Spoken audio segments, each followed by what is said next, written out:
Hey, it's Chad Tomaszewski with TSI Today. We headed north, up to Edmonton, to spend some time with Sports Central. First interview is with Mark Spector. We're going to talk a little bit about his career in journalism and the Mark Spector Classic. We're talking about the tech changing your business. I'm Chad, and this is TSI Today.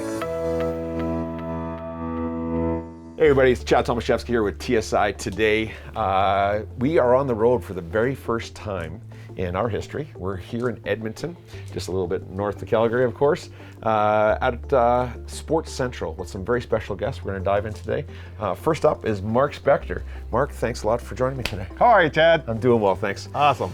Hey Mark, before we dive into the normal questions that we get in and around technology, and today of course is going to be a little bit about hockey, if you could allow me to be a fan for just a second. Yes. Is there somebody through your career that you've had the opportunity to meet that has just stuck with you? Like it just never fades from memory. You're like, wow, this guy was an incredible person to get to meet. Yeah, in different ways, Chad, right? There's been some guys that were just really solid, good people. You know, Doug Waite's one of those guys. There's an old farm kid, a defenseman named Dean Kennedy, and he was just down to earth. And he wasn't the greatest player ever, but he was an honest, straightforward guy. There's other guys that made me laugh. You know, I remember an old cat. Remember a guy named Al Iafrate? Yes. Old defenseman. You'd go to the dressing room and you'd say, Al, you got a minute? He'd go, meet me at the stick bench. And he'd show up at the stick bench. He'd have a cigarette behind his ear. He'd have another one in his hand. He'd light the smoke with the blowtorch that they used to have.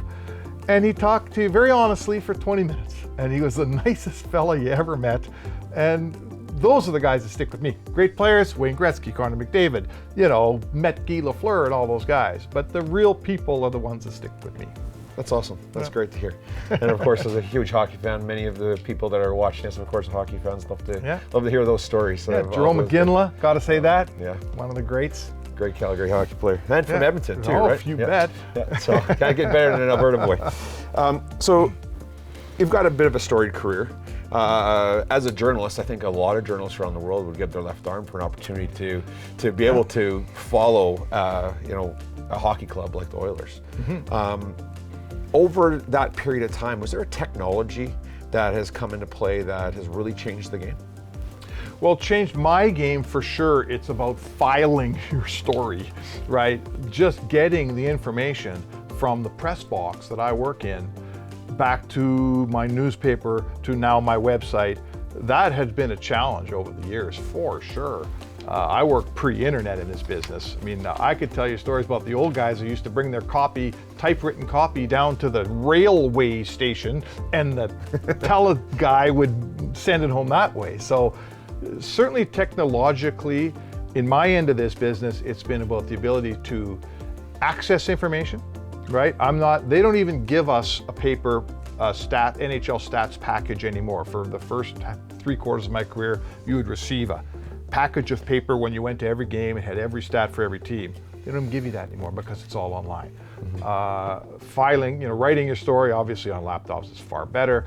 Accessing in-game information, like I'll go to Natural Stat Trick and they're counting scoring chances, they're counting high danger scoring, they're counting everything that in the old days, A, they didn't count them, and B, if they did count them, we never would have been able to find them. So technologically, it's really the access to information and then the ability to get that information out to your reader.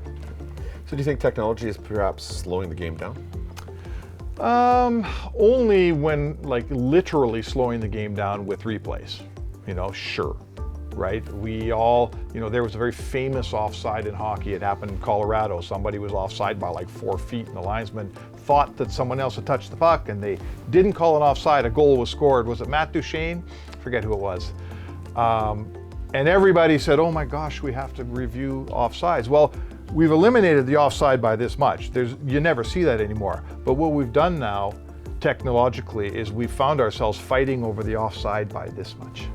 And trying to decide, was his skate off the ice and was he this much over? And that was an unintended consequence. No one ever cared about the 1/8 of an inch offside, Chad. Yeah. We only cared about the 3-foot offside. But this is where technology got us. Okay. So do you think maybe technology will catch up to speed that game back up, so that perhaps utilizing AI, that it can determine immediately within a fraction of an inch that there's an offside? Well, in tennis, right? What do they call that eye in tennis? They have it down in tennis. The player puts his hand up. He says, "I want a review." They have it's called Hawkeye technology, and everybody looks up on the board. The AI ball comes down on the AI line, and everybody accepts within a matter of seconds whatever that ruling is going to be. Was the ball in? Was the ball out? Was the ball on the line? So tennis has got it, and they don't waste much time with it. Hockey's a little different because everybody's moving, and there's people that are in the way of the camera, and I'm not sure how much they can speed it up, Chad, in hockey. Sometimes there's some pretty long waits, but in the end, I think getting the call right is what we're after here, isn't it? Yeah, it is, 100%. I think, though, some of the best hockey we watch is always later in the year when the refs just let the guys play. Well, and there's some chippy stuff that goes on, there's some bigger hits. Yep. That's kind of the best hockey, when they just are allowed to go and play the sport.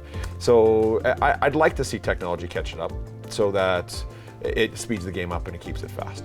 I think that keeps it super exciting instead of slowing it down. Okay, I mean, as long as we're never going to technology to cameras to catch a hooking or a holding.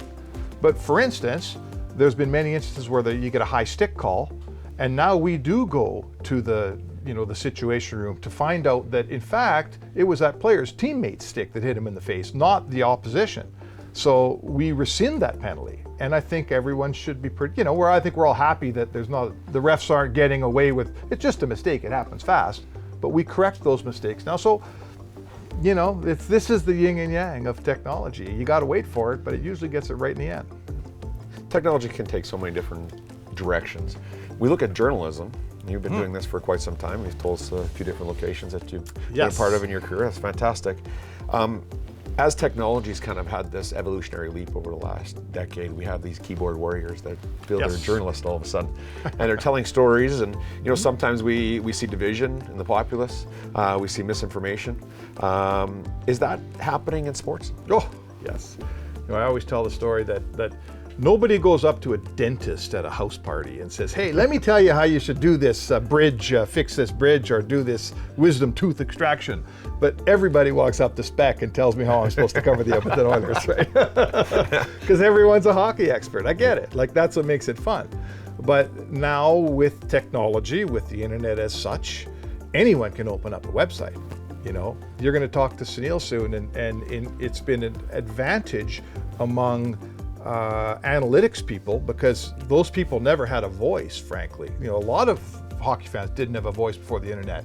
Now, everyone has a voice. Some of them I don't want to hear, but for instance, in the analytics community, they've come at you through the internet and really found their way into the game. Now every single NHL team has a fulsome analytics department.